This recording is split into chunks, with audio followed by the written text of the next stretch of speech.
بسم اللہ الرحمن الرحیم۔ السلام علیکم۔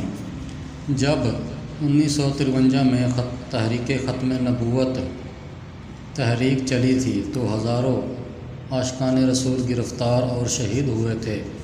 ہمارے بزرگوں کو تو یہاں تک کہنا ہے، جو میں نے ان سے سنا ہے، کہ اس وقت تقریباً 10 سے 11 ہزار لوگوں کو شہید کیا گیا تھا۔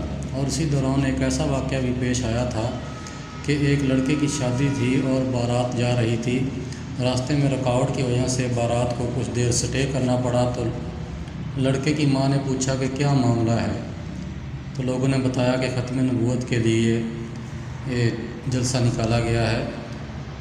لڑکے کی ماں نے لڑکے کو کہا کہ شادی تو ہوتی رہے گی، پہلے تم بھی اس تحریک کا حصہ بنو۔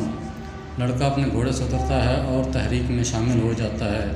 جیسے ہی وہ تحریک کے اندر جاتا ہے تو اس کو گولی لگ جاتی ہے اور وہ وہیں پر شہید ہو جاتا ہے۔ اس وقت غلام محمد گورنر جنرل یعنی موجودہ صدر کے عہدے پر فائز تھا، جس نے تاجدار ختم نبوت کے نعرے مارنے والے نہتے مسلمانوں کو شہید کروایا۔ تعجب کی بات یہ ہے کہ غلام محمد نے یہ سب کچھ کروانے کے باوجود سعودی عرب حکومت سے درخواست کی کہ مجھے مدینہ پاک میں رہائش دی جائے۔ درخواست قبول کر لی گئی اور حکومت نے اسے باب جبریل سے قریبی علاقے میں رہائش دے دی، جو پاکستانی ہاؤس کے نام سے مشہور ہوئی۔ پھر اس نے یہ وصیت بھی کی کہ مجھے وہیں دفنایا جائے، لیکن خدا کی قدرت کہ جب یہ مرا تو اس کی لاش کو امانتاً عیسائیوں کے قبرستان میں رکھا گیا۔ جب کچھ عرصہ بعد حسب وصیت لاش کو قبر سے نکال کر سعودی عرب روانہ کرنے کے لیے ایک ڈاکٹر، فوج کے کیپٹن، پولیس اہلکار، 2 گورگن اور غلام محمد کے قریبی رشتہ دار قبرستان پہنچے تو گورگن نے جیسے ہی قبر کھود کر تختہ ہٹائے تو تابوت کے گرد ایک سانپ چکر لگاتا دکھائی دیا۔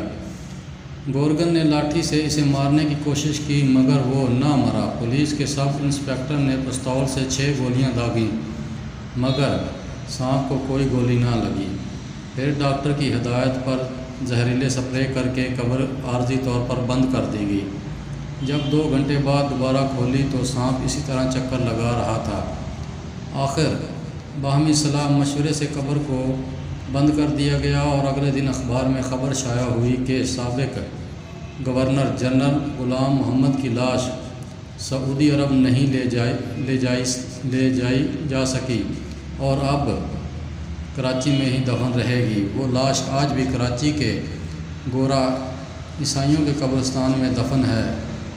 عرفان محمود برکساف کے مطابق اس قبر پر کتے آ کر پیشاب کرتے ہیں اور وہاں کا عیسائی گورگن کہتا ہے کہ اس قبر سے چینخوں کی بھی آوازیں سنائی دیتی ہیں۔ ہم اللہ پاک سے عافیت کا سوال کرتے ہیں، پروردگار ہمیں ذلت والی موت سے بچائے۔ ہر ظلم کا برا حشر نہیں دکھایا جاتا، عبرت کے لیے کسی کا دکھا دیا جاتا ہے۔ اللہ ہمارے حکمرانوں کو بھی اس سابقہ صدر سے عبرت حاصل کرنے کی توفیق عطا فرمائے، آمین۔ اگر آپ کو ویڈیو اچھی لگی ہو تو میرا چینل کو سبسکرائب کریں اور ساتھ میں بیل آئیکن کے بٹن کو ضرور پریس کریں تاکہ میری آنے والی ہر ویڈیو آپ کو آسانی سے مل سکے۔